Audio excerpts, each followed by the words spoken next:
going to be, it's not like Catty Wednesday or Petty Thursday or all of the, you know what I mean? Like how we have, but it is going to be a gossipy Tuesday. Gossipy. We're going to have some gossip. A little Tissy Tuesday. Right. So I like it. Right. I'm like in the mood for some pettiness and some cattiness and some gossip and some dirt. And I'm looking forward to that. But we do have news to report, sad news, actually. And that is that you probably heard that legendary actor Robert Duvall passed away at the ripe old age of 95 yesterday. I'm assuming that was from natural causes. A great life. Yeah. 95. Yeah. Best consigliere ever. It's a great word, consigliere. I want a consigliere. I know, I do too. I need one. Totally need one. And so while everybody was reminiscing about all of his fantastic movies and his incredible acting career, I happened to notice that his current wife, also his fourth, is 41 years younger. And I'm sorry, but I'm judging that. We're totally judging. Yeah. It's a little too much. We're judging. I bet she married him for his great looks. What do you think? They married 20 years this year, actually. And her name is Luciana. And she wrote, yesterday we said goodbye to my beloved husband, cherished friend, and one of the greatest actors of our time. Bob passed away peacefully at home, surrounded by love and comfort. To the world, he was an Academy Award-winning actor, director, storyteller. To me, he was simply everything. His passion for his craft was matched only by his deep love for characters, a great meal, and holding court. For each of his many roles, Bob gave everything to his characters and to the truth of the human spirit they represented. In doing so, he leaves something lasting and unforgettable to us all. Thank you for the years of support you showed, Bob, and for giving us this time in privacy to celebrate the memories he leaves behind. It's a beautiful statement. It really is beautiful. But he was 41 when she was born. Is that what we're... I just know that there was a 41-year age difference between them. Like I am 3 years older than she is. And the amount of horror I experienced just thinking about being married to somebody 95. Yeah, that's... no, thank you. It's gross. I'm sorry, but it just is. I know, it's kind of gross. I know. So people are like, love knows no age. I mean, it kind of does. I mean, I feel it knows a little bit of age. Remember when we talked about this on the radio and it turns out there's a rule and it's like you take half your age plus 7 and that is the maximum. Like that's the youngest. No, double your age. Is that right? Is it double or half? No, because like if you're 50, then you take 25 plus 7 and that is the youngest person you should marry. Okay. All right. You know what I mean? Half of my age plus 7 is the youngest I could be dating right now. I don't know who made that rule. I'm just saying it's a good rule, I guess. I like it. I kind of like it. Okay, I can live with that. Yeah. Well, he broke it. He broke it. He broke by that rule. A lot. Yeah, he did. By a lot. Right.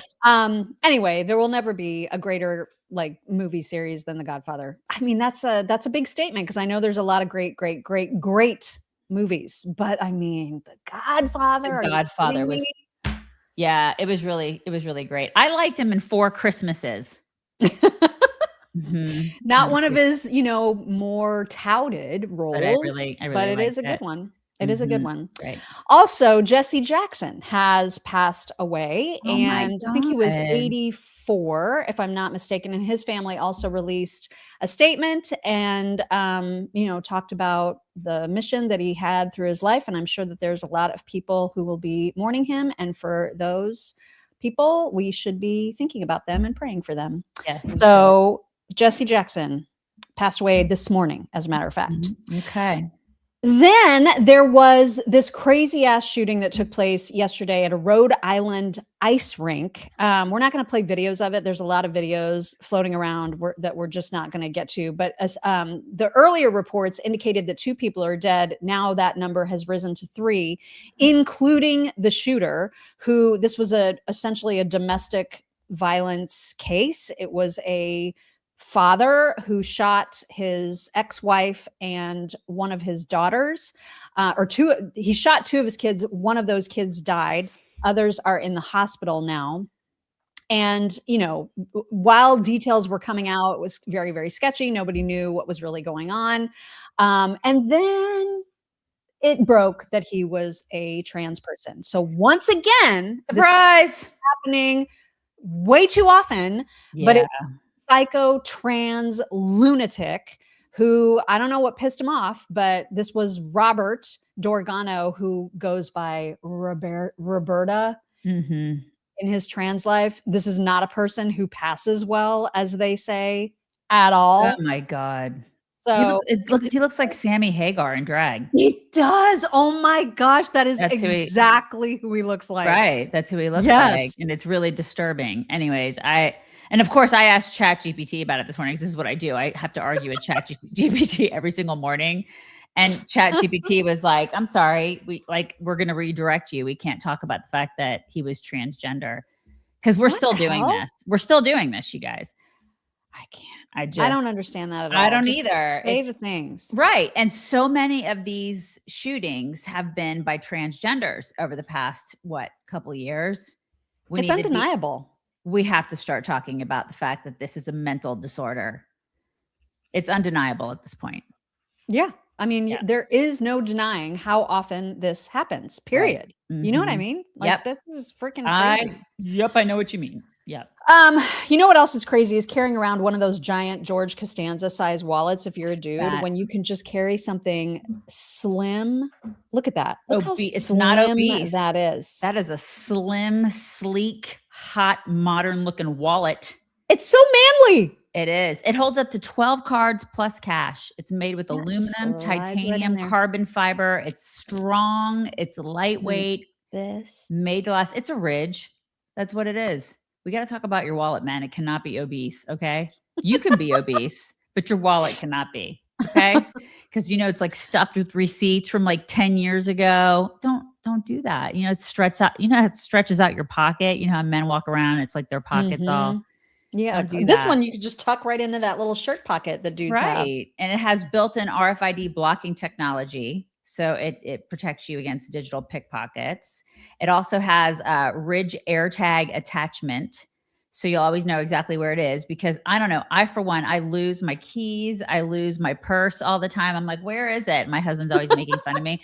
But if you have the Ridge, there's a attachment there. So you always know where it is, which is great. Plus Ridge, they have key cases, suitcases, rings, all sorts of stuff that has the same really awesome modern design to it. So you should definitely check them out. And our listeners will get 10% off at Ridge by using the code CHICKS at checkout. Just head to ridge.com/chicks. Use code CHICKS. That's ridge.com/chicks. Code CHICKS. Do it. You could do like a belated Valentine's if you didn't do Valentine's. Just treat yourself. Just do that. That's exactly right. There's some weird stuff going on right now with the whole Nancy Guthrie case. And when I say it's weird in that the family members may or may not have been cleared. Remember how there was a lot of speculation about Savannah's brother-in-law? Mm-hmm. So according to the Pima County Sheriff yesterday, the family members have been cleared as suspects. And in fact, he was really oddly adamant about it, considering the fact that there is no suspect in hand. You know what I mean? Like they haven't caught anybody. So to just clear people without actually having an official person is a little odd. Yeah. So he said, to be clear, the Guthrie family, to include all siblings and spouses, has been cleared as possible suspects. The family has been nothing but cooperative and gracious and are victims in this case. To suggest otherwise is not only wrong, it is cruel. The Guthrie family are victims, plain and simple. Please, I am begging you, the media, to honor your profession and report with some sense of compassion and professionalism. So they were probably talking to me because I said the other day that I thought the brother-in-law was kind of because that was the running theory for it's not like you made it up. Like that was the running theory for quite some time. If you're going to report it like 24/7 and not come up with anything new, then I will for you. So this is the thing. Maybe just stop reporting it 24/7, which they've kind of started to calm down a little bit. But literally that first week and a half, it was nonstop. I mean, I am so sorry that this is happening to their family. I really am. But if it were any other family, if it were my family, it would not be happening. I just there's such privilege here on behalf of I feel like this is just such a huge story because it's her. Right. Well, and then the fact, again, this is odd that they would come out without without somebody in custody, that they would come out and say all of these people didn't do it, and they may very well have not. I mean, I'm not suggesting that a family member did it. I'm suggesting that we don't know. And so Megyn Kelly, she's picking really odd fights right now. And one of those odd fights is with this entire report. And her tone in this video where she's talking about it is just, I don't know what's going on with Megyn right now. Okay. So she's just very mean.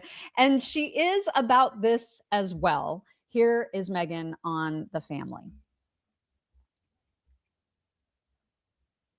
We have contacted our law enforcement sources, and we have been steered off of that, saying no one has been cleared. They have not moved away from anyone. And until they have a perpetrator under arrest, assume everyone is still under scrutiny. So, the NBC report may have led to some in the Guthrie family feeling a bit relieved this morning. I'm here to tell you they should not feel relieved. Everyone is still under scrutiny until someone is in handcuffs. And that includes members of the Guthrie family. Sorry, but that's the truth. And I trust my source absolutely. Okay.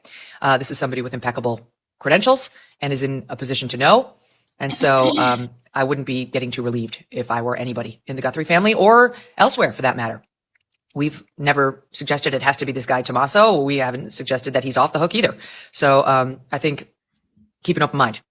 Tommaso is the brother-in-law, right? Right. That's Savannah Guthrie's brother-in-law. I will say Megyn's been talking about this case a lot. It's been this is her Macron case. You right. know what I mean? Yeah, exactly. Yeah. She's investigating it. Yeah. She's investigating some odd things right now. And not that this is an odd thing to investigate, because obviously there's a high level of interest in it, but it's just, that was very aggressive. She's fixated. Yeah, she's fixated on this case. That was just very, very aggressive. There is now reports from TMZ of a fourth letter from somebody who claims to know who kidnapped Nancy Guthrie, not from a kidnapper themselves, but it's somebody that's saying, please give me money because I will tell you who did it and where Nancy is. Apparently, according to this letter, she is in Mexico. There is more than one person involved in the kidnapping. There was this main person that this letter writer claims to know who it is, plus others. And the letter writer also says that he was told to shut up after what he saw south of the border. And Harvey Levin said that they've forwarded all of these letters to the FBI. And Harvey said, if this is fake, if you are faking this, it is a federal crime. If it's real, just send the information already and you'll get your money. You'll get your reward money. This is what's so weird. One, that they're sending this crap to TMZ. If it is real. And two, why would you kidnap an elderly person of all people? And listen, if it's going to happen, like, go ahead and get the money and let's be done with it. Like, if you want money, why would you just do this, do the deal and let's be done? This is why I just think the whole thing is so weird and sketch. They're dragging it out. Well, and I feel like those are enough clues that the kidnappers, upon hearing this, will know exactly who's trying to rat them out. Yeah. So like, there's the element of danger about being outed is kind of, you've already done that. You know what I mean? There's only going to be a handful of people that this letter describes. And so I don't know, man, the whole thing is just so weird. There are reports too that it was not really it wasn't meant to be a kidnapping. It was a burglary that went wrong. Mm-hmm. So who knows? And if she's in Mexico, my God help her. Cause it's a mess. Anyway, that is the latest detail on this whole Guthrie case. We're not going to spend a lot of time on the Epstein stuff today, except that Hillary Clinton was asked if she has anything to say about the link between the Clintons and Epstein, and her answer is almost so ridiculous that it's unbelievable. Insane. She is claiming, you guys, that there is no link. There's no link. Okay. What are you even saying? Do you regret the links that there have been? You know, we have no links. We have a very clear record that we've been willing to talk about, which my husband has said. He took some rides on the airplane for his charitable work. I don't recall ever meeting him. Did you ever meet Ghislaine Maxwell? I did on a few occasions. Really? And thousands of people go to the Clinton Global Initiative. So it to me is not something that is really at the heart of what this matter is about. They are accused, and in both cases were convicted of horrific crimes against girls and women. That should be the focus. She is full of shit. She was at the wedding. There it is. That's totally confirmed. I mean, how do you say I met her a few times and then also invite her to your only daughter's wedding? Exactly. Did you do that? Like, did you invite people to, like, listen, we've had weddings. Did you invite people to your wedding that you're like, well, I mean, I've never really met them, but I'm going to go ahead and invite them? Yes, to the extent that my in-laws, for example, had friends that came to the wedding that I had never met. But that's completely different. Than denying years later that you only maybe met that person once or twice. My in-laws would have said, oh yeah, we know them. We were close enough to them where we invited them to our child's wedding. And this was in 2010. And she was there with a guest, which is her +1, her then partner, Ted Waite is his name. She was there as a guest with a dude. This is, I mean, it's real. And then she's like, oh no, I mean, I have no idea who you're talking about. They're so full of shit, these people. Oh my God. I mean, just to lie that blatantly. And then, trying to act like any interaction that Bill had with Epstein was purely related to the Clinton Foundation. Explain to me why Bill Clinton would invite as his +1 and 2 to the King of Morocco's wedding, Epstein and Ghislaine, because he did that. There's like whole articles written about how Bill Clinton invited, and there they are. There's Ghislaine, there's Jeffrey Epstein. They took them to this. He took them to this Moroccan wedding. I'm sorry, that is not suggestive of somebody that you've just met a couple times and that you have something related to this foundation that is also a complete scam. I'm just getting on a plane for my philanthropic pursuits because I'm such a great guy. I'm so benevolent. I'm just getting on this plane to go give money to people. Actually, a lot of that money went to the wedding that we just showed you a picture of before this. I mean, these people are disgusting, and I cannot wait for them to be questioned.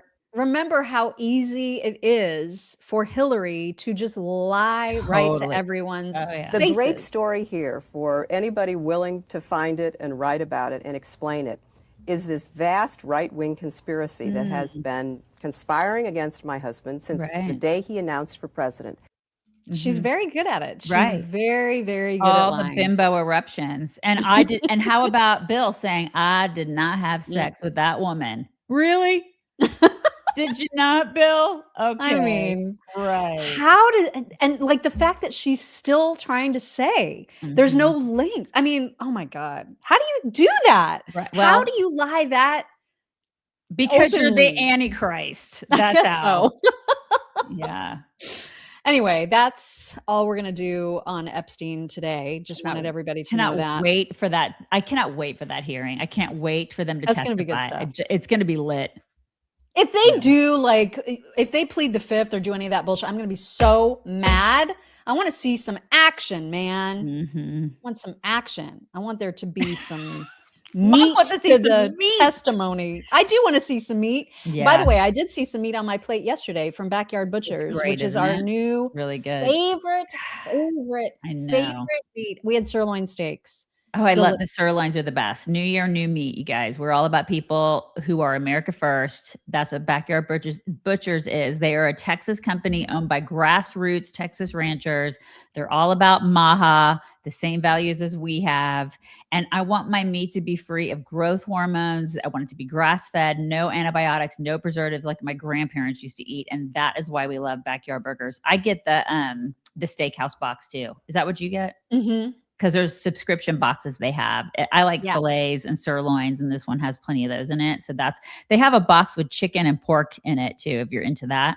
And burgers and all that. Yeah. Right. I'm really into like sirloins and fillets. So that's why I get the steakhouse one. So this company perfectly aligns with all of our values and what we stand for. And so we're super excited to have them as a sponsor. But you guys, the meat is amaze balls. It's and so, we didn't so know, because this is no shade on any previous meat that we have talked about on this show. But like, we didn't know that there was something so much better. Right. It's really, really good. So and I love how their meat is also portion sized and vacuum sealed, and you can take out individual servings at a time. Because this is what we do. I'll take some out the night before, and then I just go ahead and cook it for the day. So visit backyardbutchers.com/chicks right now. Code chicks auto applies for 30% off your first order.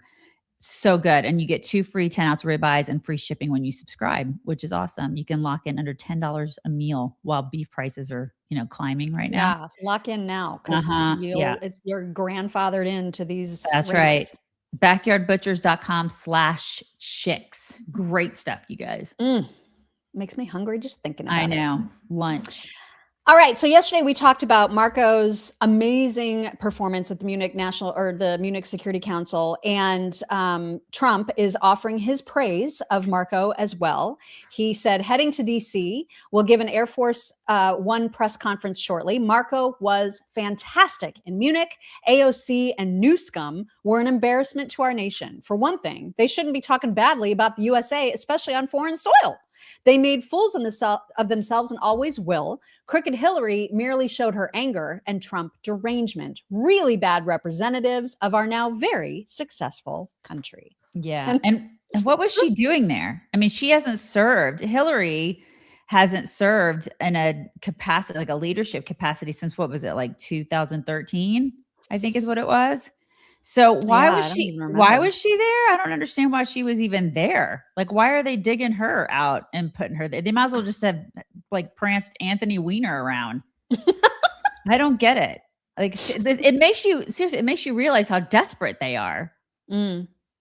Yeah. I mean, and she was so, like, he described her at this press conference that he just tweeted about. He describes her as so angry, and the way that he like smirks about it is just perfect. He makes fun of everybody here. Check it out. By the way, I watched AOC answering questions in Munich. This was not a good look for the United States.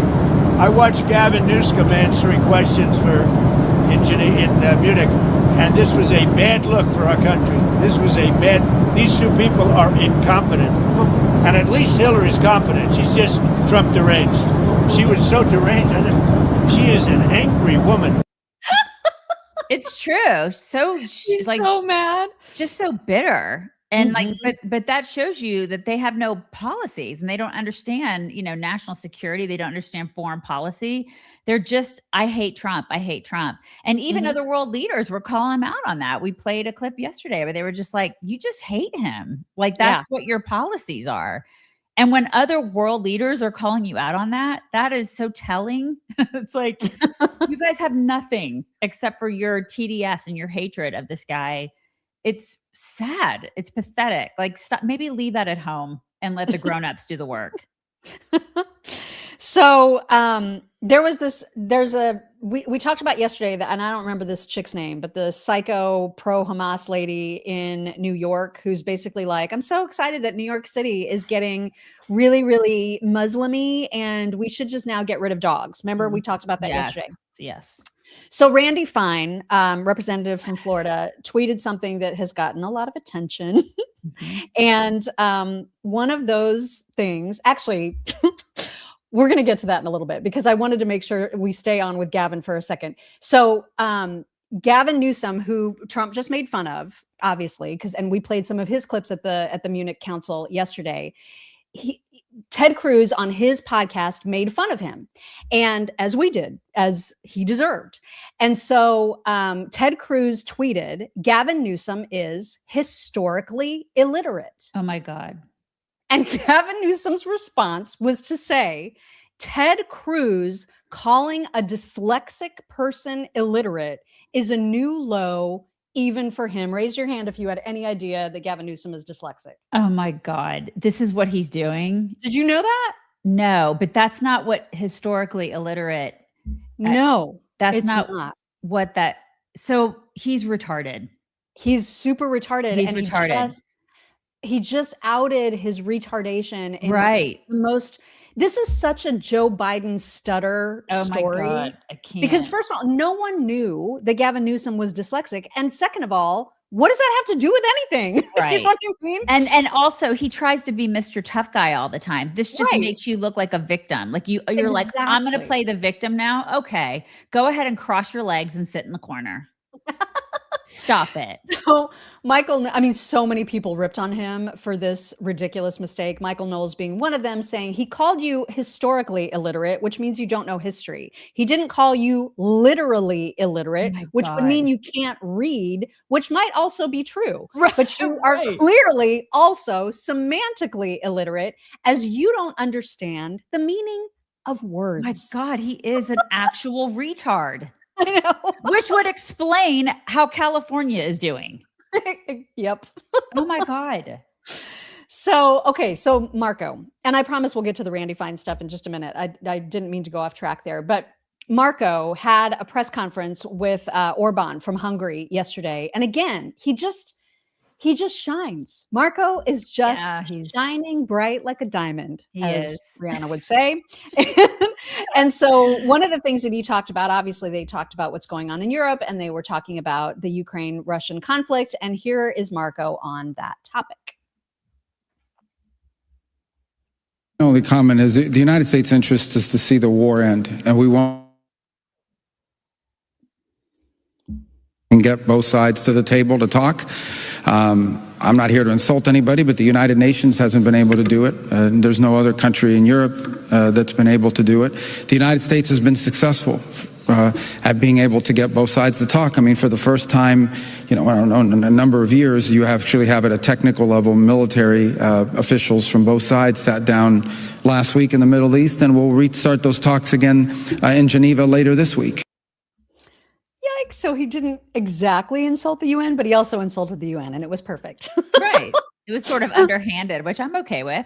Totally fine with it. It's totally like, listen, if you guys can't do the job, then I guess we'll do it. Yeah. It's not really insulting. It's just being factual. Yeah, and he spat out some more facts when it came to the criticism that the United States and he gets for his policy of revoking visas of people who are clearly America-hating assholes. Mm-hmm. And so I love the way that he over enunciates here. Like it's like a kindergarten teacher does, when she's like, "Now class, here's why." Okay, so that's what he's doing here, and I just absolutely love it. I've said this repeatedly. I don't know why it's so hard for some to comprehend it, so let me repeat it again. A visa, no one's entitled to a visa. There is no constitutional right to a visa. Okay, a visa is a permission to enter our country as a visitor. If you enter our country as a visitor, and as a visitor in our country, be it a student, a tourist, a journalist, whatever you want to be, and you undertake activities that are against the national interest and national security of the United States, we will take away your visa. In fact, if we knew you were going to do it, we probably wouldn't have given you your visa. Yeah. I love this. This isn't difficult. I know. God. And again, with any other country, they would do the same thing. Mm-hmm. But for some reason in America, it's like, you're mean to do that. You're racist. You're obic of some sort. No. Right. No. I don't know why we're supposed to tolerate shit that no one else tolerates across the entire globe. We're not. And he won't. And I love him for that. I do too. My gosh, I know. I know. We also talked yesterday about how stupid AOC made herself look. She absolutely beclowned herself on the world stage. But also, that makes America look bad in the process. And that really sucks. And one of the things that we didn't get a chance to make fun of yesterday, but we're certainly going to do it today, is a couple things in this clip. First of all, she is talking about how mad she is that the United States went after Maduro in Venezuela just because they're below the equator. Which they are not. Oh my God. But secondly, why does she and other people, I know we've made fun of this before, but you're an American, okay? So there is no reason for you to develop, just for specific words, a Spanish accent. She does. You don't need to say Venezuela. She does it all the time. Maduro. Since the beginning of time, she's always been like, Venezuela. Why do people do? No one does it with any other language. Like, you don't do that. If you're saying a French name, you don't all of a sudden just go, ho, ho, ho. I feel you know what I mean? Like, you don't do that. Hispanic people get mad about that too. You know, it's like, so I would imagine that Hispanic people look at that and go, what are you doing? Like, why are you doing that? Do Irish people expect us to say like, top of the morning to you? I mean, it's stupid. Just stop. It's just so it's dumb. pandering. Anyway, so it's like a double whammy in this clip, because we get the idiocy about Venezuela, and then we get the accents with 2 different words in this, and it's peak AOC. You know, we look at what happened in Venezuela, for example. Venezuela. It is not a so ridiculous. It is not a remark on who Maduro was as a leader. He canceled elections. He was an anti-democratic leader. That doesn't mean that we can kidnap a head of state and engage in acts of war just because the nation is below the equator. And you could see in that little graphic just where the equator is compared to Venezuela. And at no time is anything below the equator. It's just so stupid. I can't. Oh my God. And you guys, she's going to run for president. Yeah, and she's going to get a lot of support. As a matter of fact, Bloomberg already covering, like, you know, trying to make us all understand that what we heard wasn't really as bad as we thought. Oh, really? Okay. So there's this whole article where, you know, it's basically saying Republicans pounced because she like hemmed and hawed. She seemed to be at a loss for words when asked about Taiwan and what the United States response would be if China moved forward with confronting Taiwan. And so the way that Bloomberg describes it is she recovered with a cogent response. No, she didn't. She didn't even respond. It was just word salad, and she was flailing. She had no idea what she was talking about. It was embarrassing. It was, but her guy, like her,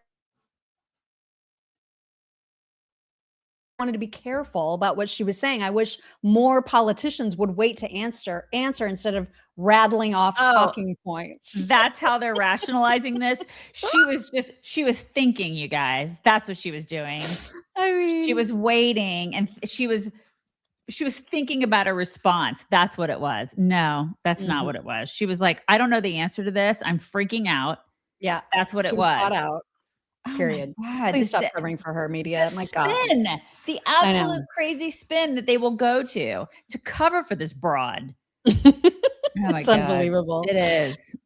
You guys, you know what else is unbelievable is the softness of cashmere. I'm wearing from Quince one of my 2 full cashmere little jogging outfits, and I could absolutely wear this every single day forever for the rest of my life and never get tired of it. I'm wearing so good. I'm wearing a sweater too. Mine is not cashmere. I do have cashmere though. I have a charcoal gray cashmere cardigan that is my go-to here in Texas. Instead of wearing a jacket, I'll wear that. And I have this blue sweater. And I have, I bought a suede purse from them that looks like it cost about $400 more than it actually did. I love it. I have so many wardrobe staples that are like super high quality that are made to last. 100% organic cotton sweaters, great denim. They have really, really great denim. And affordable cashmere. Really affordable because they work directly with like safe, ethical factories. They cut out the middleman. So you're not paying ridiculous markups. It's a win-win, you guys. That cashmere, you can wash it. I know people are like, I can't wash cashmere. It says on the tag that you shouldn't, but you totally can. But we do. And then you just hang it up and it looks like brand new. It's fantastic. And I just ordered a linen dress for spring break. They use 100% European linen. I know you have that one linen dress that you got from them. I love that dress. I love their linen stuff because I got a shirt last year that's linen. I'll wear it forever. I love it. So you guys check them out. Refresh your wardrobe with Quince. Go to quince.com. It's QUINCE.com/chicks free for free shipping on your order and 365-day returns.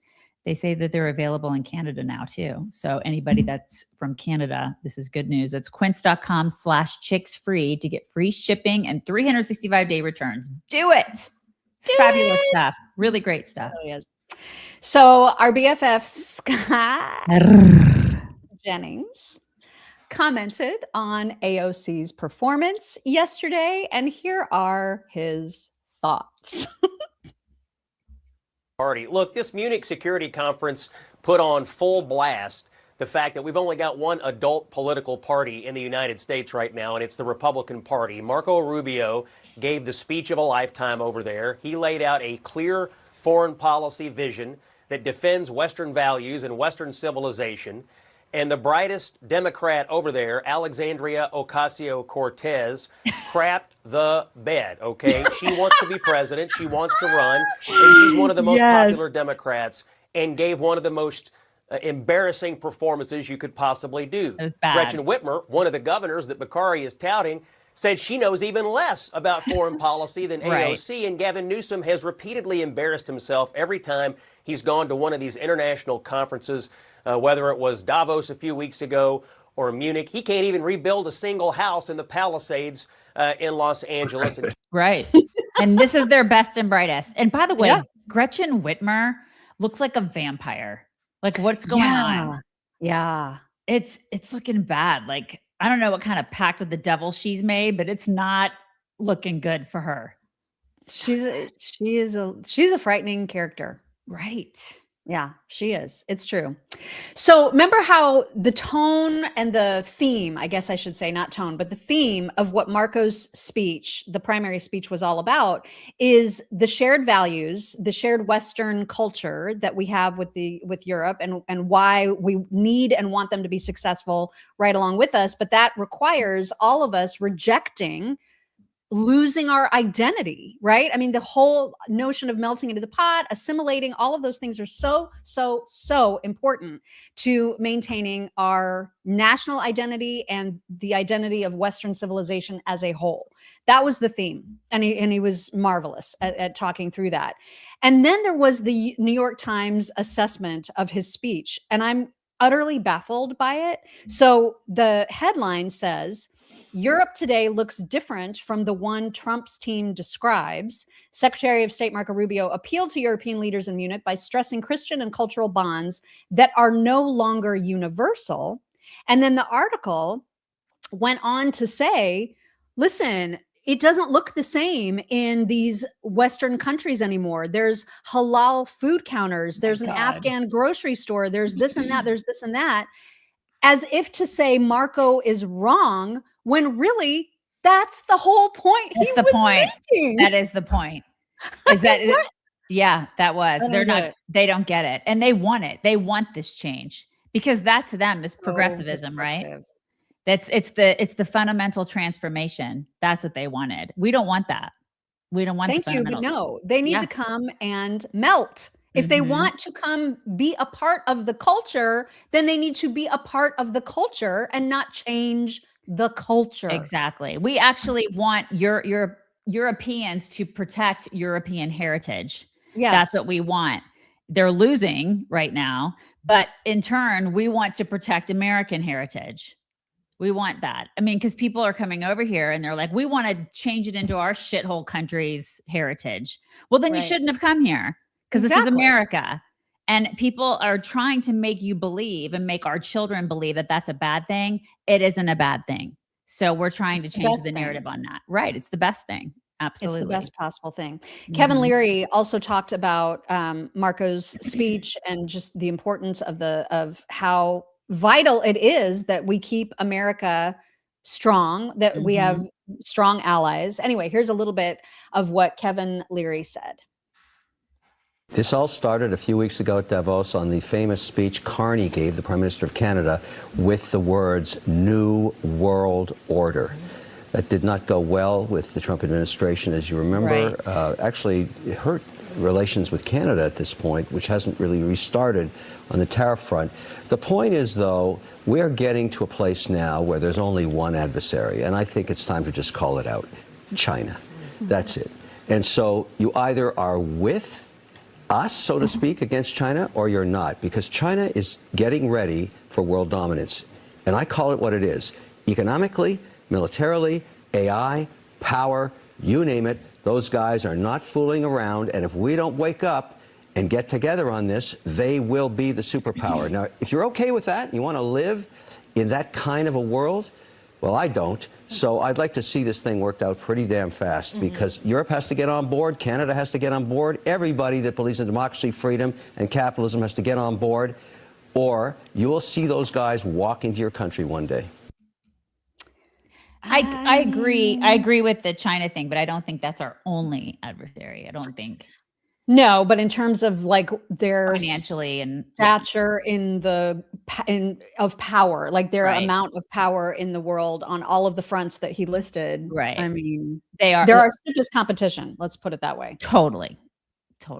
So he's right. And so meanwhile, we've got, the UK, everybody, like all of these soft wussy countries like the UK right now, like Canada right now, with their wussy ass leaders, are focusing on just the dumbest shit that doesn't matter. And they're not focusing on the things that do matter. Here's a perfect example. This is just anecdotal, but it's true. And it's just an example of how utterly retarded the UK is right now. This precious old man, 86-year-old man, was fined $334 because he was walking down the street and a leaf blew into his mouth and he spit it out. Police saw that and said, "You are littering." Oh my God. And they fined him. He appealed and then only had the fine reduced to $200. There's like girls being freaking assaulted and raped, but this is the story. I mean, this is crazy. Yeah, this is the thing. This is the thing. It's uncontrolled, like mass migration happening in the UK. And this guy, it's just ravaged Europe. And this guy's like, he spits a leaf out of his mouth. And they're like, oh, no, we got to concentrate on that. You guys, you should have swallowed it. You should have swallowed it, old man. God, these people are it. Yeah. And we don't want that happening here. And that's why Marco did. Well, one of the reasons Marco did that speech. And that's why it spoke to so many of us. It's because we see what's happening in the UK. We see it. And we don't want it here. Yeah, we see it. And then look at this was another just absolutely incredible story about this is the UK government. This is their official website, gov.uk, that has now officially classified any concerns that we might have about Western culture being under threat from mass migration and a lack of integration, assimilation, whatever you want to call it, by certain ethnic and cultural groups. If you have those concerns, you are now classified in the UK as an extreme right-wing terrorist. Oh God, I cannot. Yeah. What are we doing? Right. What is even happening? It's already happening here. I mean, there are already cities and just there are areas already here. In Texas, it's happening. If it can happen in Texas, it can happen anywhere. Yep. So it's already happening, you guys. This is why we have to start speaking out against this stuff. You have to start voting in the right people. You have to start holding them accountable. I mean, this is the thing. It's like some of these people, even Republicans, this used to be a red state. It's like you think you put the right people in and then they just get complacent about this kind of stuff. And they think, oh, it's fine. Or I'm just being polite. F that. Yes, F that indeed. And then, it's that. And then also like we're seeing idiocracy play out right before our eyes when we've got idiots like AOC representing our country in any way overseas. It's horrifying. But we're not the only country to be facing just absolute idiot leadership. I want you to see this video of the Australian finance minister, the Minister of Finance, who knows absolutely nothing about finance, you guys. Well, I just don't have that figure in front of me. You said there's been $114 billion of savings across your budgets. Is that net savings or gross savings? What's net? Well, it's savings and reprioritising. So we're saving and then essentially to offset new priorities. Oh my God. So you're saying that's net of spending decisions? You reduced expenditure by $114 billion? I can't. I can't. Yeah, it's a gross figure. That's gross, right. What is the net figure? I don't have that available. Is it positive or negative? Well, I just don't have that figure in front of me. Has the savings you've made been greater than or less than the new spending that you've initiated? It is $114 billion in savings and reprioritisations. But if you spend every dollar that you saved, it's not a save, is it? It's just spending it on something else. Well, you know, that can be the way you twist it. When you say on radio, as you did last week, we've found $114 billion in savings across a number of budgets. I think the public will think that means you've saved $114 billion. But if you've gone and spent that and some more, you haven't saved $114 billion. No, we have. How have you saved it if you've gone and spent it? Authorised by AOC. You guys. So she's the Australian AOC is what she is. She too is But shitting the worse, bed. because she is actually in a position of managing the finances. Is she managing it though? Is she? Oh my God. I You cannot make this up. And that's the thing. These people, just like Americans, right? They'll go and they'll have these hearings and they'll answer these questions or not answer them. And then nothing will happen. Nothing. Yeah. Yeah. People will reelect that weirdo. Right. Is what's going to happen. Insanity. It is insanity. And sometimes, actually coffee can make you insane with jitters. And if you are somebody, I love coffee. Okay. But there are some days where I'm just like, do I want to be that energized? Or do I just want like a calmer, more collected energy that I would get with mud water? It's a good thing to drink in the afternoon because I like coffee all day, but I can't drink it all day anymore. Like after 10, I have to stop with the coffee. So mud water is really good to drink in the afternoon because you don't have that roller coaster feel, and it has, I don't know if I'm pronouncing this right, cacao, chai. I like the cordyceps. I don't know what that is. I like it. It's turmeric and mushrooms, lion's mane, reishi, all sorts of, it's really good for you stuff wrapped up in like something that tastes like a really good, yummy chai drink. And it has like kind of a coffee feel to it, but it's not coffee. And it doesn't give you that, coffee, like I can sleep at night. Let's put it that way. So it's really nice. And it gives you that rich, smooth, yummy, kind of warm drink in the afternoon. I just like coffee, you guys. So I just like to have something in the afternoon, this fills that void. And every single ingredient in it serves a purpose. They're really, they're purposeful in how they made this. And it has like, lion's mane is for focus and cordyceps is for energy and all the stuff like supports a healthy immune system. So it's really good for you stuff. And so if you want to try it, you really should. I always put like a little bit of milk in it. I'll either do like milk or creamer even. Yeah, creamer. Also, exactly. And it's super yummy. So head to mudwater.com, grab a starter kit because they give you a little frother. You can get 43% off your entire order plus free shipping and a rechargeable frother when you use code CHICKS. That's a really good deal. 43% off with code CHICKS, mudwater.com. Do it. Without all those vowels. MUDWTR. That's right. Right. Without, yes. All right. Moving on. Speaking of just how crazy everything is in Europe and elsewhere, they have just passed an official resolution that says that men can be women. This is like an official roll call vote. Thing. The vote is open. Oh my God. And the vote is closed. And they're super excited about it. Way to go, women. And that's Way adopted. Oh, yay. Look at all the stupid ass women going, oh yeah, they can be us. Look at us being progressive. Bunch of morons. God, women.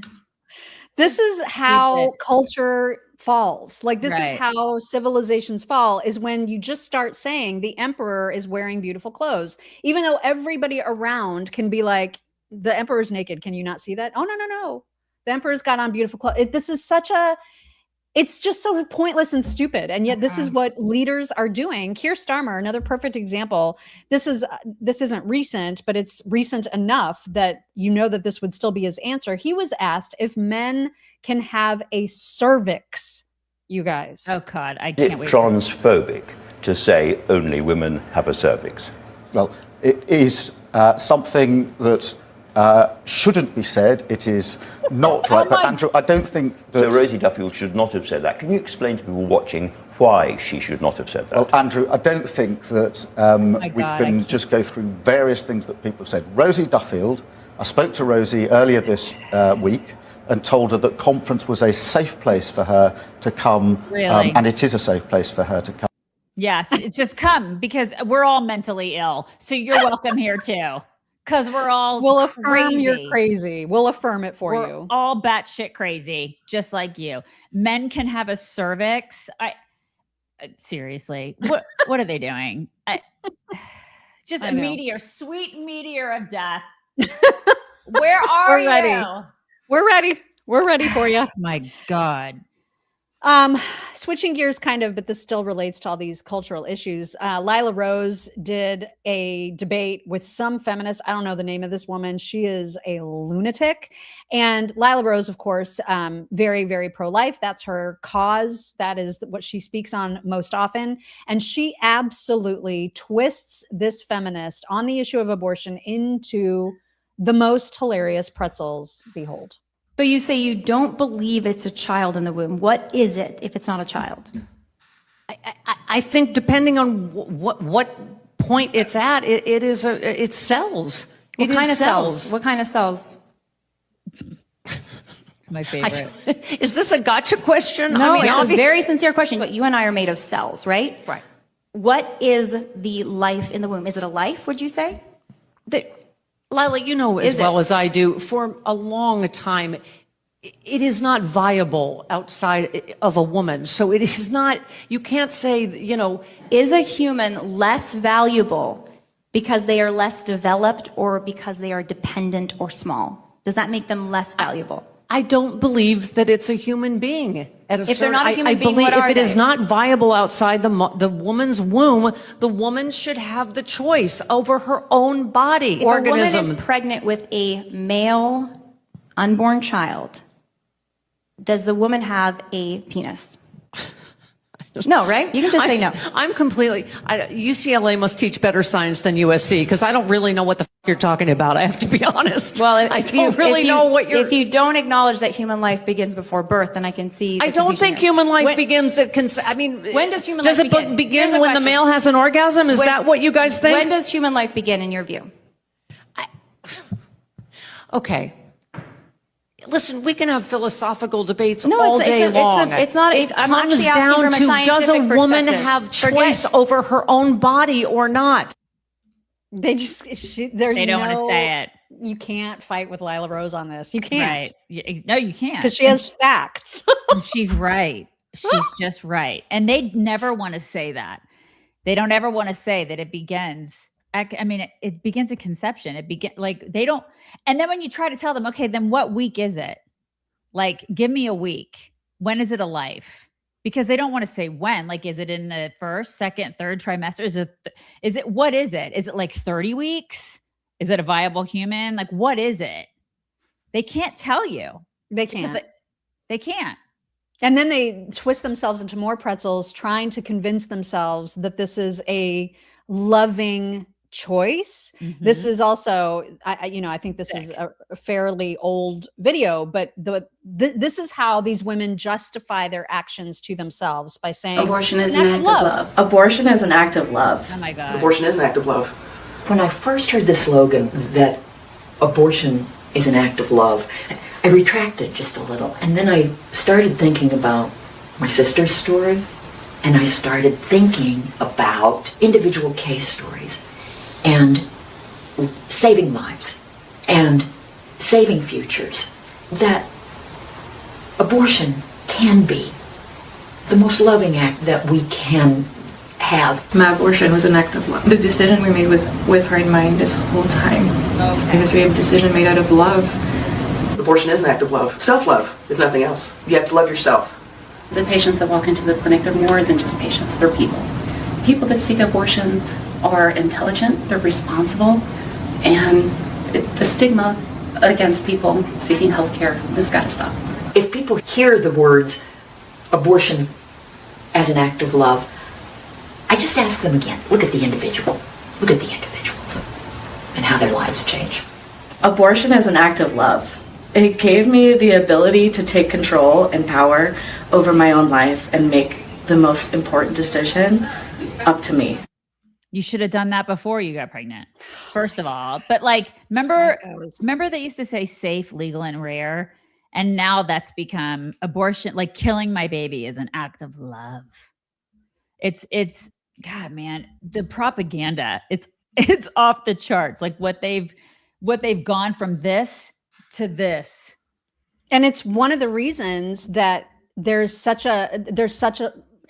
so many people just don't care about humanity or value life, and not even just the unborn, but life in general. Yes. All of this whole attitude leads to what we're seeing right now, where violence is so easy and killing people is so easy. Right. And this is why, because it's this whole erasure of the importance of humanity. Never before have I seen it more glaring. This is the most horrific thing. So Caleb Hammer, you know, the guy that does finance counseling for people on his YouTube channel. This was extraordinary. So, and I know I'm going in circles. I know this, but like this all is going to make sense in a minute. So you know how I want a dog, and I've always not wanted a puppy because I don't have the patience to train a puppy. Right. So there's some people will get a puppy and then send their puppy off to a place that trains them completely. And then you get your puppy back and it's fully trained, but it's also bonded with like whole other people. Right. So not a great option. So it's like having a puppy nanny. Kind of, except it's like a boarding school for your puppy. Like you are sending your puppy away to get loved on and acclimated and trained by someone else, who then gives you supposedly like this perfectly ready to go puppy that doesn't know you at all. So why have a puppy? Well, exactly. I would never do that, because I just exactly, because I would make fun of you endlessly for that. Right. Yeah. So the reason that I'm saying that is because that already is bad enough. People are now doing that with actual human children. Stop it. I am not making this up. Watch. What? You won't be in the kid's life for the first 4 years? We're going to raise it in Vietnam for the first 4 years. Yes, it. I mean, I do identify as it as well. So to be fair. You actually? I accept all pronouns. You know, I mean, first of all, I'm not taking a step back from my job, and they're not going to remember. But people get raised by their grandparents all the time. But their parents are also still there. We're sending them to the best English schools in Vietnam. Yeah, but they're going to miss whoever raised them. Okay, they'll get over it. The memories start developing, what, 2, 3, 4? But even still, a little baby that doesn't have memories still cries for their mother. Okay, but get over it. You know, like they're just a little baby. This is one of the craziest things I've ever heard in my life. It is going to be weird, the imprinting years, and then taking them away from the person that raised them. Yes, that's your opinion. Weird. What? That's your opinion. If you think the imprinting years, let us know. I couldn't. I mean, what is even? Yeah, there's just no defense of that. There isn't. And meanwhile, there are women out there who are just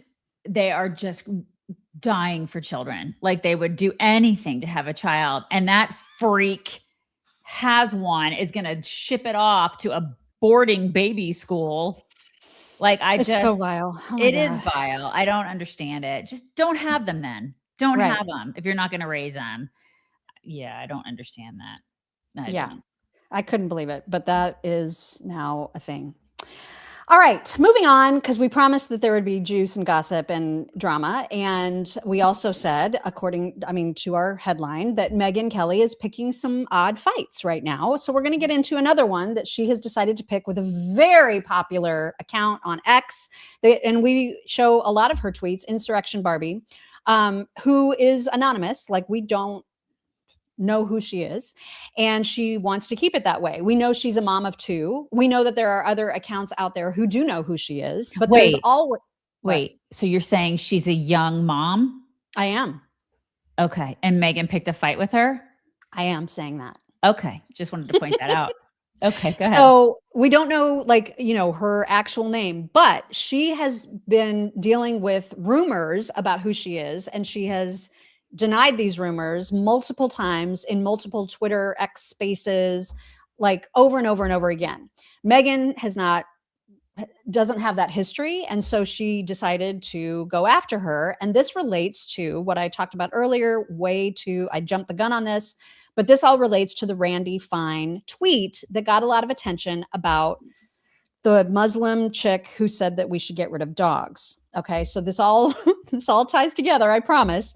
But Randy Fine put out this tweet that got a lot of people calling him a bigot and saying that he was out of line, saying he should be censured, et cetera, et cetera. And because of that tweet, because he was just like, I'll take a dog over Muslims any day of the week. That was essentially what he said. Hi. I will too. Hi. So he said, if they force us to choose, the choice between dogs and Muslims is not a difficult one. I don't see the problem with that tweet. I don't see the problem with that. And she did. And like, it's just weird how she pounced, right? Mm-hmm. So she said, WTF is this in response. And that prompted Insurrection Barbie, who, again, she has over 1 million followers on Twitter. It's not like she's just this rando account in obscurity. That point becomes important later. But Insurrection Barbie, who is very pro-Israel, said, it's funny that she had zero to say when Candace told her audience that Jews drink the blood of Christian children. Erica Kirk traffics them. Jews are pedos who run the world. I could literally go on and on for hours. Hypocrisy isn't as tolerated on the right as on the left. They get away with double standards because they have none. So she's not been happy with Megyn. There's a couple examples there that are not wrong. Right. So this escalated quickly. Okay. And we're just going to take you through the chronology because this was a fight for the ages. Mm-hmm. So Megyn pounced and said in response to Insurrection Barbie, is this you? And she posted these long debunked accusations that Insurrection Barbie is actually a woman named Irina Pavchinskaya Sedano, who is guilty of all kinds of fraud, forgery, felony, theft, all kinds of stuff that she's already addressed time and time again. And it's simply not true. It's wrong. So it's all lies. It's untrue. Right. Okay. So when Megyn said, "Is this you?" Insurrection Barbie was like, actually, no, it's not. Only she said a lot more, and I want you to read her full response because that it is was kind of beautiful. It's yikes. Kind of awesome. I'm sorry, the first page is kind of small. Okay. No. I've addressed these same lies multiple times. A real journalist would have known that. Yikes. I know, man. This is not okay. True to Megyn Kelly form, the quote information end quote you're pushing was sourced straight from known Jew haters. Yikes. Typical of your kind, smears from the usual playbook because you can't handle real pushback. It's extremely telling that a straightforward political commentator and researcher like me is suddenly such a threat that you're willing to torch whatever credibility you had left on a petty, fake doxing attempt with fabricated nonsense. I've been hammered nonstop since I started openly defending Israel last February after being confronted on an X space by the worst evil I had ever personally witnessed. Since then, I have been harassed nonstop by fake conservatives, the woke right, and every bottom-barrel Jew hater your ilk has to offer, each one piling on because facts don't bend to their bigotry. Thank you for clarifying your colors for all of X to see. You're just another Candace and Tucker loving Jew hater account, proudly aligning with the crowd that excuses or platforms the same poison perpetrated by all of evil humanity has had to offer for millennia. And she went on. And no, Grandma Groiper, I won't be bullied into doxing myself or anyone else. That is your playbook and the playbook of filth like you. I talk politics. I research. I stay anonymous for real reasons.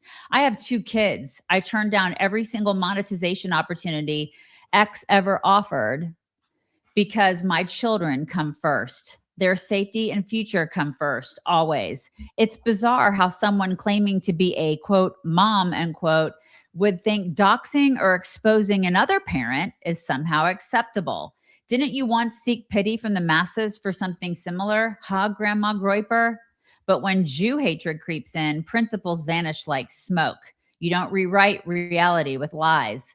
The fakes only spotlight your desperation. I prioritize family over clout, cash, or your tantrums. Here's the end. Damn.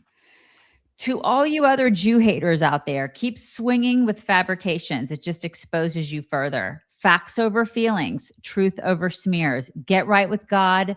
We will all answer to him one day. That's right. Oh, and to borrow a line from all of your wound collecting friends, I'm not suicidal. Oh my God, I love her even more now. I love her even more. That was a lot, but it did And not again, end there, as you feel might like imagine. She's a young mom. It's really weird. I thought she was off limits for reasons. Young moms, I thought, were totally off limits. It's really strange. That but they were off limits. Yikes! So Megyn responded and said, if by addressing it, you mean you already confirmed it all in writing, then yes, I saw that. Do you now deny being disbarred after practicing in Illinois under the name listed by this account and then losing your law license for felony theft? And then after that being charged with felony forgery? Because now I'm really interested. And she posted a screenshot of Insurrection Barbie clearly being sarcastic in response to the first accusation post that you saw earlier in this series, saying here's her real name and here's all the things that she's guilty of. And so she was like, yep, you got me, baby doxer. Like, how you can't see that that's sarcasm, I have no idea. But Megyn really thought she had a gotcha here. And she didn't. Insurrection Barbie responded to that. Yikes. Oh my I know. God. It just gets so incredibly ugly. She goes, oh, how sweet. Is this why you're coming after me instead of Bannon? By the way, since you struggle with sarcasm, let me just say this post here isn't sarcasm. And then she featured an interview that Megyn had with Steve Bannon. Yikes. Megyn didn't like that. And she pressed further and said directly, are you Irina Pavchinskaya Sedano? And so Barbie responded again and said very clearly, no, Megyn, I know you're spiraling right now because there's a chain of posts that anyone who's reading this can follow to their source and see you are simply deflecting. That's right. I called you a hypocrite for attacking Representative Fine while defending Candace Owens, her Jew hate, as well as her attacks on Erica Kirk. You attacked Mark Levin, Josh Hammer, Randy Fine, Dave Rubin, Ben Shapiro. Since you hit all the Jews, are you moving on to evangelical Christians now? Oh my God. I know. And then Megyn went further than I really thought she would go, even for Megyn at this point. This was just really, really, I was like, oh, damn. She is now threatening to dox her. So she said, cool, oh my God. We'll just double check that to be sure, since you already admitted it publicly on X, because it would be really foolish to admit you're a felonious convicted fraudster who was disbarred if it isn't true. I mean, really, really dumb. Now you can go back to obscurity, at least until I have you checked out. So she's very self-important. And this is all over a tweet about Islam not liking dogs and wanting to out. This is all over that, you guys. Just go back to what this is about. And it's about the fact that you can go ahead and call me an Islamophobe and a racist for having 3 dogs on my couch right now. But that's what this is about. Like, what is even happening, Mock? What's happening? Like, when I saw this response this morning, I was like, you're not, that like even goes against X guidelines. Right. Threatening to dox someone is not even allowed on X. And that's exactly what she's doing. And well, it sounds a lot like how Candace got her start. I mean, that's the thing. This behavior, we're starting to see a pattern amongst this anti-Israel crowd, which I hate to lump Megyn into that now, but it's kind of getting hard not to. I don't when she's doing it. That's not okay. Yeah. It's not okay. This is just not okay. So Barbie wrote back one more time. I think this is the last of it.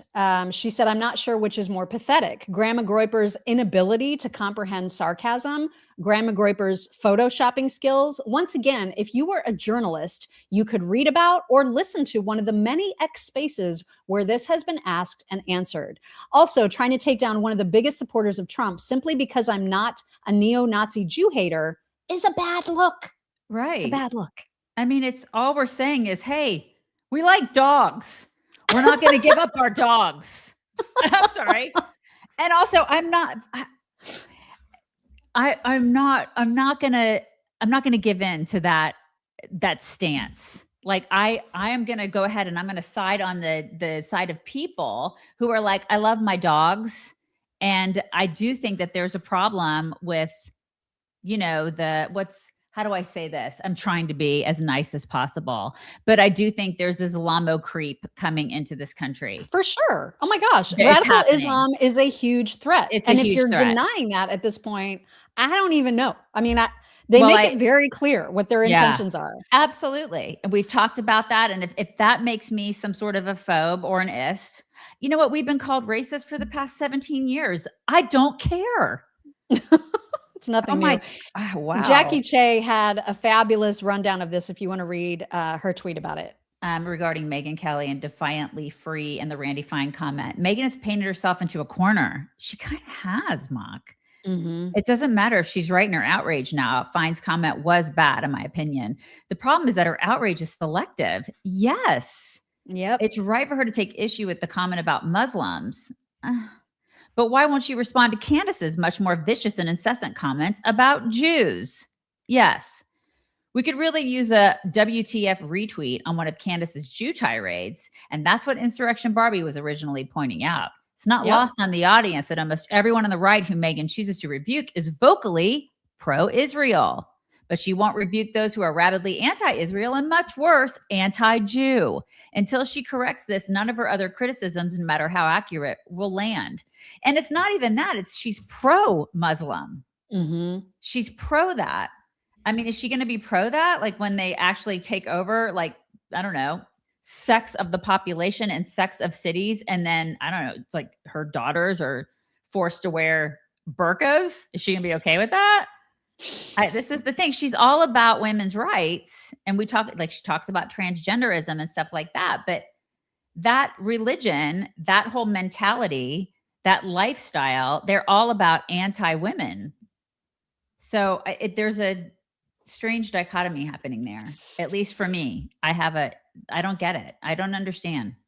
I know. It's I just don't know what to make of Megyn right now. I don't know what to make of it. I don't like it. Don't like it. All right, moving on because we have other juicy drama to get into. First of all, you all need to know this because we know this and we can't know it alone. But Eric Swalwell used to write poetry, and I'm going to have you read his poem that he wrote. I don't know if this was in college or whenever, but this is from Eric. The worst thing that I will eever read on the show ever, you guys. She's making me read it dramatically. Hungover from Burgundy. And their beauty was formless and magnificent. A flurry of limbs and nails. She chased and I ran. I chased and she ran. Atop my hotel, she stopped. And I leapt for cloth and tan. My anxious arm, she bit. My scar is beautiful. While I screamed, she bent her lips to mine, kissing till veins imploded and exploded, till blood rolled down our chins. For bounded mouths cannot speak of parting. In the morning, I awoke beside beauty's shadow, her form sloppy and her legs pale, my scar lost, my lips cracked and dry, and we groaned simultaneously. Ew. Eric Fartwell. I can't, you guys. What? I don't get it. That's a real poem. It's it's really a bunch of words shoved together. Come on. I think he sounds like he's got a thing. You know what I'm saying? Like he's gay? Are you saying he's gay? I'm saying he's got a bit of a BDSM fetish going on. Oh, like with the blood and the pale legs. Yeah, and like the violence and the chasing and the groaning and the and the binding. Yeah, I don't. It's too much. Something's going on. Somebody needs to check into that. Okay, moving on to Candy Catholic Carrie. We do have some updates from her. She is learning from her cult leader all the right moves to gain followers and attention. And she's tagging some of our own administration members, demanding that they take pity on her, explain how she's been let go from this Religious Freedom Commission, even though she's also saying, I'm not effing leaving all at the same time. So she tagged JD Vance, Marco Rubio, and Ron DeSantis in a tweet demanding that they do something. Let's see if, and then she listed the 3, if they speak out in my defense of my Catholic religious beliefs. After all, these are Catholics who want to be president in 2028. Their silence speaks volumes. Are they Israel first or America first? Well, they're definitely not Palestine first, which is the pin that you had on when you walked into that meeting, you hag. I'm serious. Like, why do you have that? Why do you have that pin on? Are you Palestine first? Yeah. And also, they're not Carrie first. No one gives a shit about you, Carrie. I know. She's so self-important. These people are so ultimately narcissistic. Yep. God, yes, exactly. No one's that into you, Carrie. And she's gaining just all the expected right supporters. So there was like some Muslim, I don't know, account, person, group who said Carrie Prejean Bowler was removed from the White House Religious Liberty Commission, scrutinized, smeared, and targeted by Zionists for standing up for what she believes in, her faith and her values as a Christian. I don't understand how any Christian cannot show solidarity with her and choose to stand with Zionism. As a Muslim, I stand with Carrie Prejean. Of course you do. You're a Muslim. And she had a Palestine pin on. Of course you're going to stand with her. As a Christian, hi, I'm a Christian. Hi. I don't. Read her reply because she's not effing leaving, you guys. Thank you for your support, Mr. Muslim man. We must all stand to protect religious freedom for all Americans. Only POTUS can remove me, not a Zionist supremacist like Dan Patrick. Oh my God, he has no power. He and I are equals on this commission. Unless the president formally removes me, I am still on this commission. I'm not effing leaving. She's not effing leaving, you guys. She is not. And she's very excited because, as we talked about yesterday, she's getting this award from Catholics for Catholics, and they're having their gala of some sort that Candace is speaking at, Matt Walsh is speaking at, and now, of course, Carrie is going to get her award. And so she was all, I can't wait to join my beautiful and courageous friend, Candace Owens, next month. Thank you so much for your love and support. Christ is King. Yeah. Mm-hmm. And then she had the weirdest reaction to Mark Levin calling her like a hateful bigot and saying nobody likes you. She's basically accusing him of prank calling her, which is so bizarre. I don't even know what to make of this, but I'm going to have you read her response to what he said, which is, for the record, we Americans despise ignorant bigots like you. Good riddance. Read what she wrote back. It's Zionist supremacists like you that cheer on the removal of a Catholic member of the Religious Liberty Commission simply because she's Catholic. That's not what it is, Carrie. All while whining about anti-Semitism. You are the epitome of anti-Christianity. You are a bigot. Your hatred for Christ shows by how unhinged you are. Oh, and why am I getting nonstop calls in the middle of the night with some man leaving voicemails mentioning your name and Laura Loomer's name? A little weird, Mark. I've already reported to the police department. Leave me alone. As if he is personally calling her in the middle of the night. Oh my God. Yeah. What in the world? Yeah. It's just as bad as Candace calling Graham, what's his name, a pedo. This is what they do. This is the thing. Just stop it. Stop. For real. I mean, it's just, oh my God. It's just so juvenile and stupid. Stop. Yeah. Also, I had to comment yesterday about her just inability to formulate like a coherent thought or a tweet. And she's done this multiple times. And finally I was just like, what the hell? So she said to Jack Posobiec, what do you have to say about the Catholic who tried to get removed from the Religious Liberty Commission because she's not a Zionist? And I was like, okay, Carrie Prejean being stupid enough to say that she tried to get herself removed is my favorite unintentional, accidental admission ever. Would bet also that she doesn't know how to say macabre. Yeah, and she's like, it's the Iraq. Such as. They don't even have maps. I know. And surprise, she's like BFFs with Thomas Massey, who told her, stay strong. Of course. And she said, thank you. I will. You too. When you're president, I'll run the faith office. Oh, God help us all. I know, right? Oh, my God. My God. So yesterday we talked about the fact that Graham Allen had teased a episode where he was going to talk about Candace and her accusations of him being a pedophile simply because he criticized her. That's her new attack strategy now.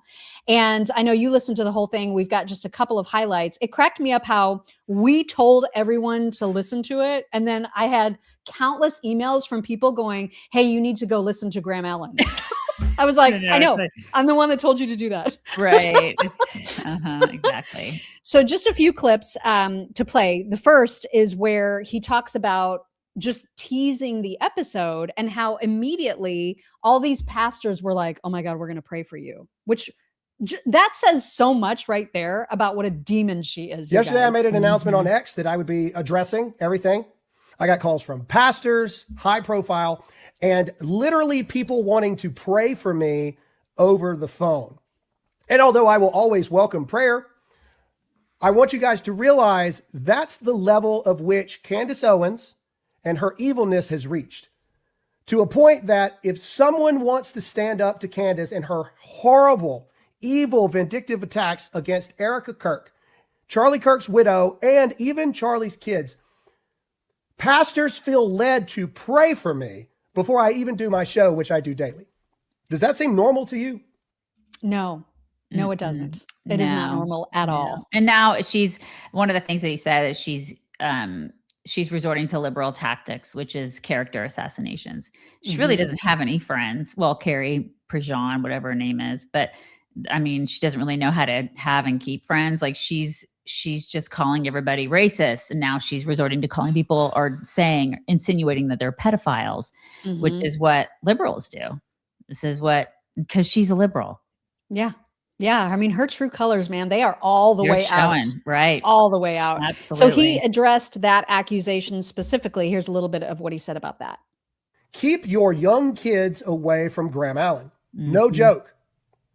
My belief is that no man is capable of defending stuff like this that isn't himself perverted. That right there is why so many big name people are afraid to call out Candace Owens. I make a video saying I'm going to stand up for a widow and the orphans of Charlie Kirk, and I call out the cowards that were supposed friends of Charlie that are saying nothing, and Candace's response is Graham Allen is a pedophile. No facts, no evidence, no nothing. In fact, I would argue to say that most people know that we're an adoptive family. So I've had my entire life ripped apart through investigations and everything, because any of you who have adopted a child, you know you can't just show up. So I would say that my background is cleaner than Candace Owens ever has been. In fact, I also hold a highest level top secret security clearance you possibly can have. My past and my background has been looked at every single stone. Can you say the same thing, Candace Owens? I mean, he's right. He's totally right. But the thing is, another thing he said was when she sets out to destroy somebody, she will stop at nothing. Yeah. She is just hardcore cruel. She'll do whatever it takes to destroy you. And he said that Charlie was a little bit afraid of her and what she would do. Well, he talked about their relationship quite a bit. And so here's a little bit of what he said about that fear and about their relationship in general. Let's talk about her and Charlie's relationship. It is also known by everyone that the thing that gave Charlie literal ulcers from anxiety and worry was Candace Owens. It is known by everyone inside that whenever Candace would come up, Candace is calling, she wants something, or she wants to talk about something, or she wants to come this, she wants to come that. Charlie would be riddled with such anxiety that other people would have to talk to Candace for Charlie, because Charlie knew what Candace actually was. Charlie at some point saw what was behind Candace Owens' eyes, and all he wanted to do was figure out a way to appease her enough to not have her turn against Turning Point, because you're seeing what happens when Candace Owens decides she wants to destroy something, somebody, someone, some movement, whatever it may be. That is the truth among everything. Charlie grew to a point where he could not stand her. And in fact, if you look at Candace's history, this is par for the course. Yeah. It's what she burns every bridge. Every single one. TPUSA, Prager, Daily Wire, all of them. Every single one of them has been burned. And people they ignore that. She's making millions of dollars in advertising right now. And so, she's going to continue to grift. She's going to continue to cash in on that. She's going to continue on this path. And then the people who won't speak out against her are the ones who are afraid of losing audience.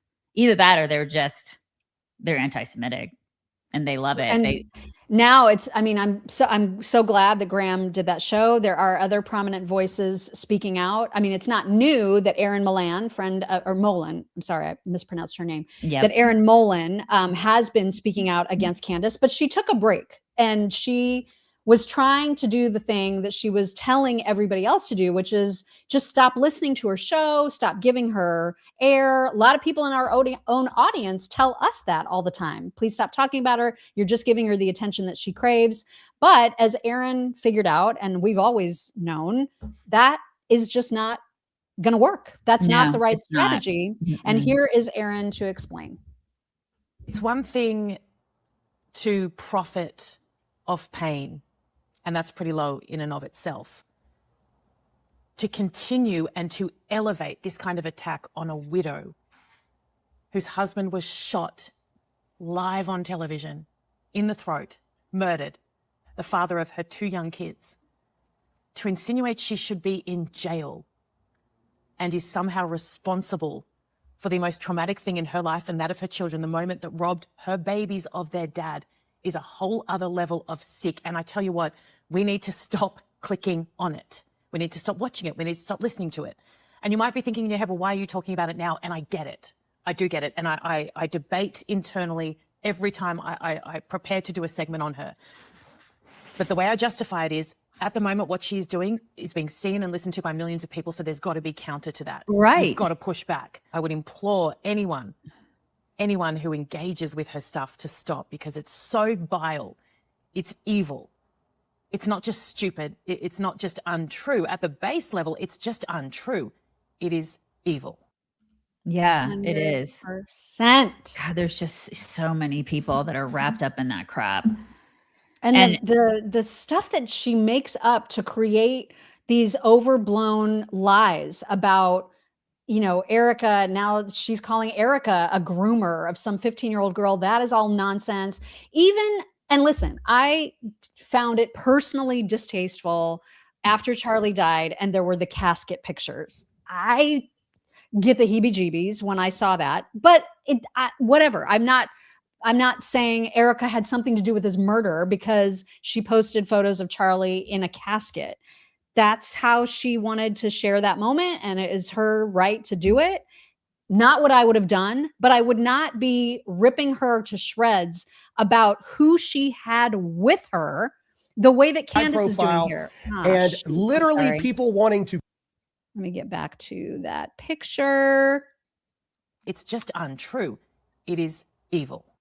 Okay, so Zach, I don't know who Zach Costello is, but Zach reposted the picture, the video of Erica showing Charlie, bent over Charlie in the casket. He said, if I die and my wife has her friend record her doing this over my casket for a social media moment, I hereby grant you permission to criticize her for it. Everyone was rooting for Erica and TPUSA after Charlie died. And he went on to say, but this was like gross. This turned everybody away, blah, blah, blah. And Candace's point is to say the worst part is that it wasn't her friend recording. It was the head of fundraising at TPUSA. Erica didn't bring a single personal friend or family member to Utah with her. There is no amount of propaganda that will ever make that normal. Mind you, the vice president offered to fly people on Air Force Two. Charlie's entire family flew in. Erica chose to be comforted by Stacey Sheridan recording her crying. Who is Candace to say that is not her friend? It doesn't matter what her job title is. Right. You know what I mean? Who is she to say or define what Erica's relationship is with the person who was with her? Especially That's so messed up. Especially since I've not seen anybody really be best friends with Candace. Except for Brett Cooper. Like, I guess they're like like sisters. Are they? This is the thing. I don't really see a lot of people be very close to Candace. I just don't.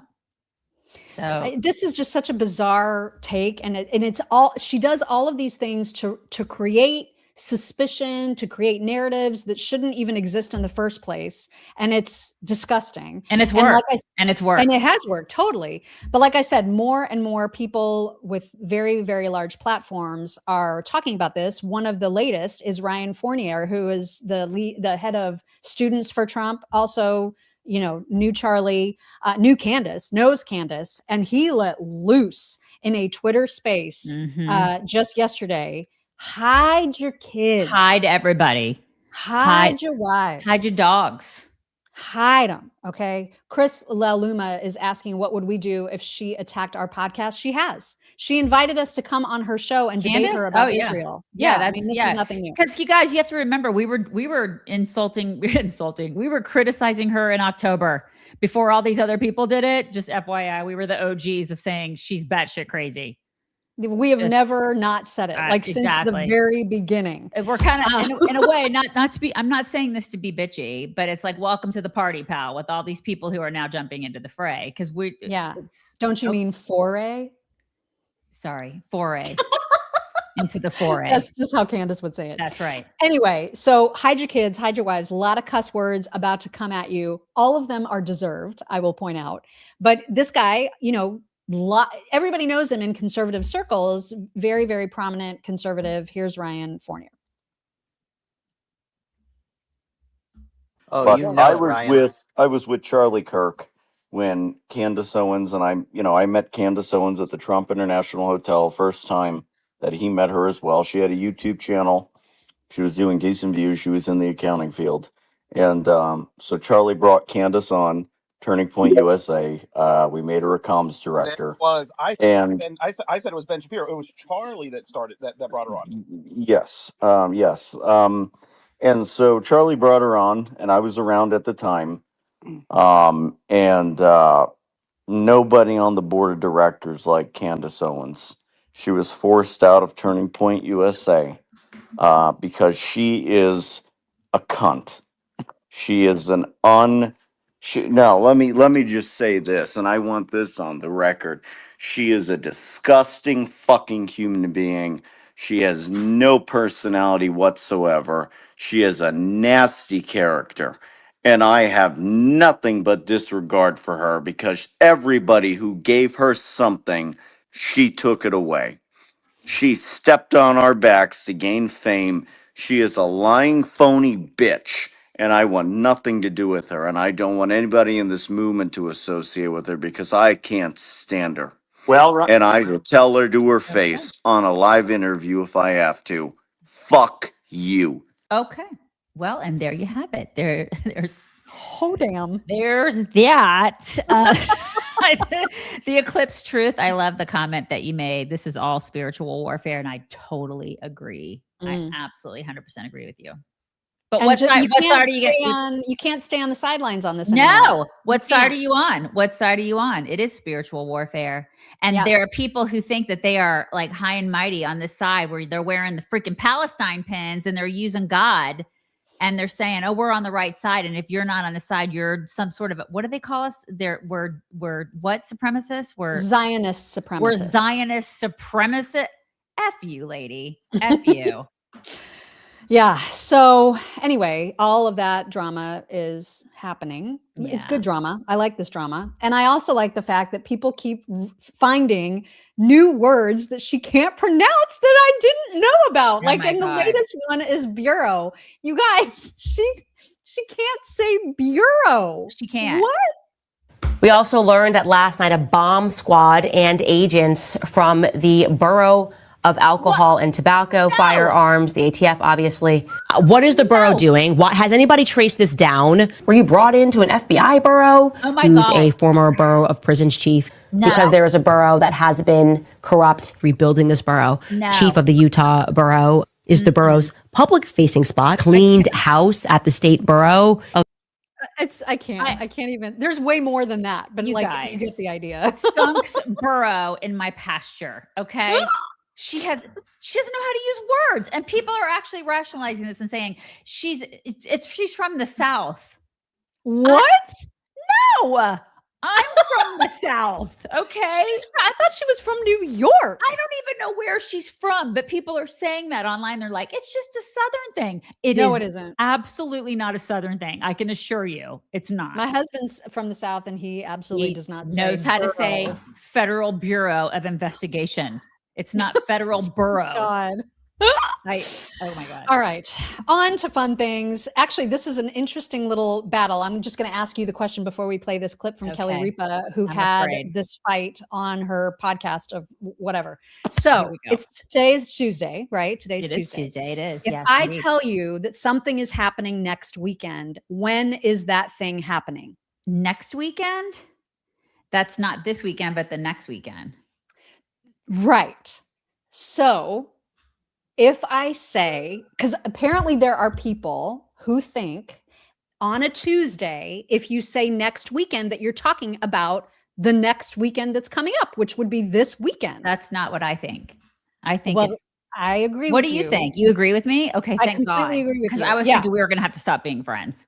But I will say that because there's a lot of disagreement about this in the world, I would always double check. Like if you said, so next weekend we're going to do XYZ, I would be like, oh, this weekend or the one after? I would always say that. Me too. I would totally double check too. But I know that I'm right in thinking that next weekend is not this weekend. It's the next weekend. Right. Which is why if you're talking about this weekend, you say this weekend. This weekend. Right. Right. Exactly. Because if you're talking about this weekend, you just say this weekend. If you're talking about next weekend, it's the one after next weekend. One. Yeah. But it's confusing because next weekend could also be the next one, which is this one. So anyway, Kelly Ripa was having the biggest fight about this, and she is so mad, and I totally get it. Does she agree with us? Does she agree with us? Okay. Totally. And she's trying to explain it to the other people in her little sound booth. And it's just so funny to me. Weekend is the weekend after the coming weekend. The coming weekend is this weekend. And then the weekend after that is the next weekend. So we're Tuesday right now. If I said to you, next weekend, we're going to get together, when is that? That's the weekend after this weekend. No. Yes. Yes. That's when you're showing up, and I'm showing up this weekend. No. Why did you just call it this weekend? Why did you call it this weekend? I think they're both the same word. No. I think they're both. You just called it this weekend. Next weekend is the next approaching weekend. You don't understand how you're trying to have it both ways. No, they're wrong, and she's right. She is right. But I also hear it. I hear it all the ways, and that's why I'm always like, which weekend are you really talking about here? Right. Yeah, humanity is doomed. The real popcorn. It is. We're doomed. For real. Yeah. All right. All of us have gotten scam phone calls. This is nothing new, but the lack of humanity, which seems to be a running theme of today's show, which is why this fits. The lack of humanity shown by scammers is really on display in this counter scammer. Like, so this woman gets a scam phone call, pretends that she's in a car accident to see what the scammer says. And this is amazing. You have 500,000 pounds in your account, in your Coinbase account. So all we need is your card number to be able to give you that money, okay? Yeah, that's amazing. Thank you so much. Let me just pull over because I'm driving, all right? Okay, yes, ma'am, please. So just give me your card details and the 500,000 will be with you right now. Yeah, okay, let me just pull over. I'm driving a car. Hold on, give me a sec, 1 second.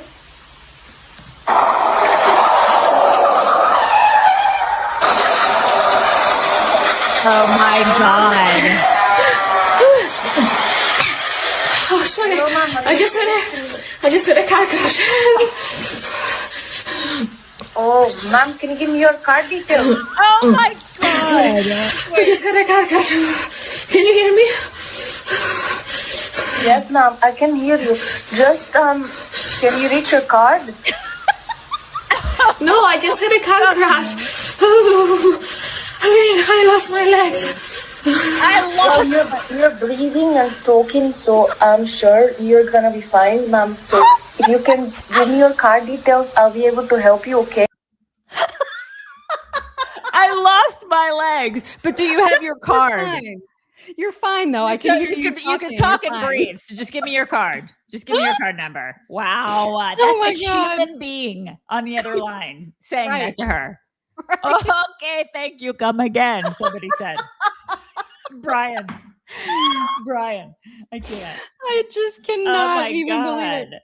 Okay, so Wow. yesterday we showed a video of what it's like in both of our households with the trash can and how we deal with it very differently than our husbands do, especially when it comes to tearing down boxes, which I do not do. Okay, I am not a box tearer downer. That is not my job. We're way too cute to tear down boxes. Okay. I will break a nail. Hello? So I don't do that. And so here is another example. Now it's clear my algorithm just really wants me to see these videos. And so it's right after he changes it, right? Brand new bag, fresh as a daisy. There he goes. And here comes the wife. Oh my God. It's so true. I love it. I'm just gonna It's- scooch on in here. Just scooch it in here.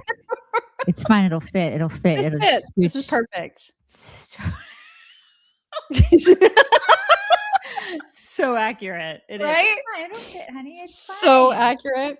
It's fine. Okay, and then I don't know why this one made me laugh, but it did. Okay, because I would totally do this with you or with anybody else. This is a couple reacting to a flashing, moving neon sign at a CVS. Okay, so here, all right. I don't know why this cracked me up. See We if it- sell milk. We sell milk. We sell postage stamps. We sell postage stamps. Is that what it says? But it We said it sell really milk. big. It said, we sell milk. And then it was like, we sell postage stamps. You gotta read it like it's written. And if there's exclamation points, even better. You got to do it like that. Yeah, you have to do it just like that. Yeah, I would totally do that. All right. And then lastly, we have cats. We have a montage of kitty cats in all kinds of crazy God. sleeping positions. Thank you, Jesus. What are you doing? Oh my God. What fucking position is this? Are you alive? Oh, the purring. Oh my God. So cute and furry. Hey, He's having a seizure.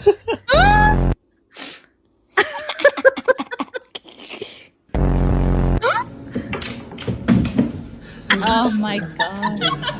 He didn't even wake up. He's sleeping. Oh no. Oh my God. Hey, what's up? Why are you bothering me? Look at that! Y'all are doing the snoozy time! Oh my God, so cute. I need one. I need to get videos of my cows sleeping because they're so Why? peaceful. What do they do? They don't do anything. They're just very peaceful when they sleep. Aww. And they cuddle up just like dogs, you guys.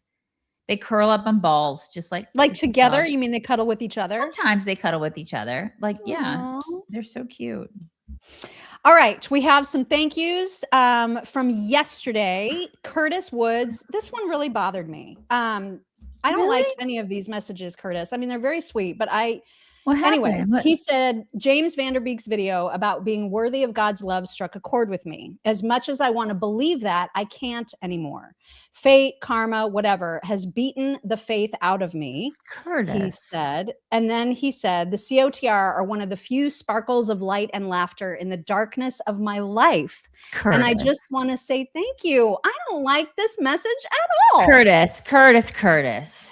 Is there another You one? are Is that worthy. it? Is that No, it? that's it. And that's why I don't like it. Well, You Curtis, are worthy. You are. We're giving you a giant virtual hug. And you know what, Curtis? You probably need to be in our group and everybody in our, like in our insiders or our locals group. Listen, you just need to get in there and everybody will pray for you and love you and give you all the virtual like snuggles. That if you want community, Curtis, There those you are go. your people, right? Yes, they are your people. If anybody out there is looking for community, those are your people. I'm telling you right now. That's we right. love you. We love you, Curtis. And people are already praying for you, Curtis. So Right. you're worthy of that. Absolutely. Know that.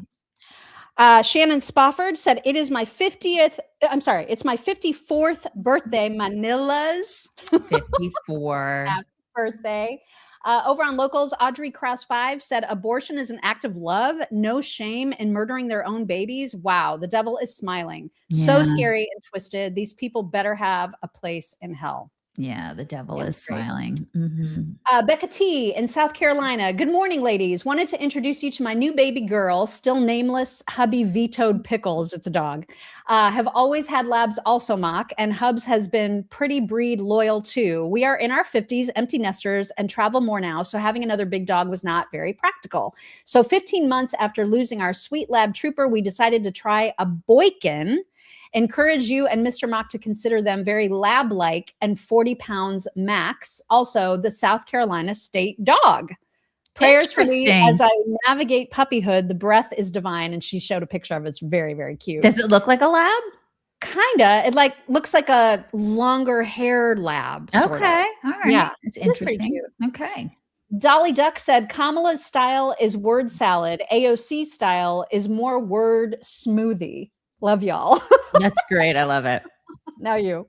Marcy Perales. Good morning, Mock and Daisy. Everyone, please pray for my daughter, Trina. She's in the ER with high blood pressure and heart problems. Thanks so much. Everybody pray for Trina. Shelly Bolton. I don't mind all the petty catty days, but only on days that end in Y. Right. That's you when got it, Shelly. Curio 2369. Hugh Hefner made that rule for being a playboy. Know what made that rule about, Curio. Made that rule. I don't know what that means. About Paula Johnson, 1498. Robert Duvall was in Lonesome Dove, which was remarkable, made for TV movie. Everyone should see it. Lonesome Dove is a great one. Yeah, I remember great that one.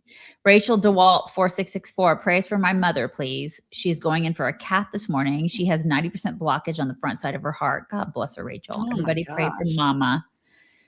Paula Johnson, 1498. I am sorry, but Megyn Kelly is starting to sound like Candace Owens. Megyn Kelly is disappointing me as of late. We feel you on that. Yeah, Terry Ray Nick, 6070. Imagine throwing up your gender as being an issue to the check leader and bringing a man to highlight your entourage. Thanks, Hillary. Yeah, Hillary just didn't look good. None of the Democrats look good in any of this. Well, that's what it does to you. Brian Brumley. Regarding Greasy Gavin, you can overcome dyslexia, as millions have. You can't overcome being a narcissistic, retarded, and gay in the same person. True. Terry Raynick, 6070. Hillary and Bill are the actual MAPs, minor attracted folks. Oh, yeah. And Hill, thanks for Benghazi. Right? She's going to pay. At this point, what difference does it make? She's going to, honestly, she's going to pay for something, you guys. She will. She better, oh my God. Sherry P. Watson, connecting through Madrid this weekend. I had to show my passport no less than 4 times to come home to my own country. Interesting. Right. And I remember we did the same thing when we went to Costa Rica. When we came back in, it was such a process to get back in. Like, isn't this interesting that we have to do this? And then illegals just bust on over. So interesting. Jose, Texas, 15, morning from Texas, y'all. I've known Newsom was dyslexic just by looking at how backwards California has become. Just take my money. Yes, Jose. Supernova, AOC is caca de vaca. That's it. Yes. Princess Kim, F60, Texas resident, American girl of Irish descent with a French married surname. So, top of the morning, y'all. Manilas. Thank you, Princess Kim. Samantha Capehart, The Invisible Coup, How American Elites and Foreign Powers Use Immigration as a Weapon, is an excellent but engaging read. Really informative. Everybody check that out. Okay. Sounds great. Robin Dye, on a scale from 1 to Kamala, AOC is a 9. Yes. Mona B, 100% believe that Candace Owens stuff is a spiritual battle. Yep. Charlie was making huge differences, drawing people to Christ. Satan hated him. And so does Candace. Her actions are demonic. We should pray against it. So true, Mona. Sure. Like that first week or two was so great. And then she just destroyed it. Randy Craig, we need to say cacao as if you were a crow. Thank you. Yes. I think that we do. I feel like that's what we always do. Supernova. I saw a video where AI thought a tiny black kitten was a pair of scissors. I laughed forever because it was so random. This should give us comfort. Okay. R&R, my abortion was an act of love. First, it wasn't your abortion. It was your body. It was your baby's abortion. That woman was a good argument for retroactive abortion. Hearing that made me want to vomit. It's true. It should. And that means you're a normal human being. Marcy Perales, these people are crazy and shouldn't be allowed to procreate. Yeah, it's true. MTX485, John Wick was a documentary. Best not test. That's right. Simon Heyman 1129, this conservative and terrified Jew continues to thank you for your support. I'm so sorry you're terrified, Simon. We love you. Simone. Did I say Simon? You did. Simone. I'm sorry. Simone Heyman. I'm sorry. And it is a woman. I see you. Now I see you. I'm sorry. I'm blind. MTX485. If Muslims and Marxists support you, reassessed. Exactly. Right? You are the company you keep. Right. It's so true. Uriel Gonzalez, 7685. Roses are red, violets are blue. Eric Swalwell, you are a buffoon. I know it doesn't rhyme. It was still good. It was a great. Still better. His didn't rhyme either. It was a way better poem. Supernova, fart machines are writing poetry now. Yep. Yeah. I mean, to be fair, I don't know if he's still writing it. That was a long time ago, but still. What was the name of it? Something in Burgundy? Yeah. It was awful. Yeah. Hunger Awful. of Burgundy. I don't even. So something bad. weird. Queen of the Silver Dollar. I don't understand, Megyn. Just 3 months ago, she was bashing Muslims and Islam. Well, it's what Jew hate does. Exactly. It just infects you and makes you crazy. It's like TDS. It's just like it. MTX485. Did Massey not see how she hijacked the event, or apparently not? And she still doesn't see it. I think he was so stupefied by her blonde hair. The foreign factor F8M. Somehow Candace has dirt on all influencers ever, but only brings it up when they attack for being a demon. Recent fan, by the way. Take my money. Thank you. Thank you, and welcome. Welcome to the coop. Yep. MTX485. People make weird decisions after losing someone. It's true. I mean, that's why I don't hold it again. I mean, it's just something I personally wouldn't do, but like, am I going to call her evil and pretend that she doesn't have friends? It's just so crazy. She was grieving, it's the way she grieves.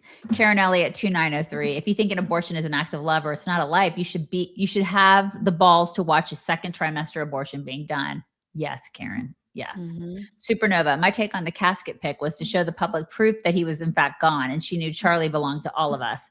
It was a bit morbid in my opinion, but the circumstances were way beyond typical. Agreed. Exactly. I totally agree with that. Uriel Gonzalez 7685. Candace Owens meant burrow, as in a horse-like animal with long ears. Supernova. Bury the burrow. Bury. Yeah, she can't say bury either. She can't say bury. Lady Shenandoah, another Mandela effect stovetop stuffing. Is it Stouffer's or Kraft? Google claims it's Kraft. I remember it as Stouffer's. Stouffer's stovetop stuffing. Right. I don't. Wait. It's Stouffer's, right? It's not Kraft. I don't think it's Kraft. I remember it as Stouffer's. Yeah. Or is it either? I don't know. I guess it's more Stouffer's than Kraft, but I honestly don't remember who made it. I don't. Huh.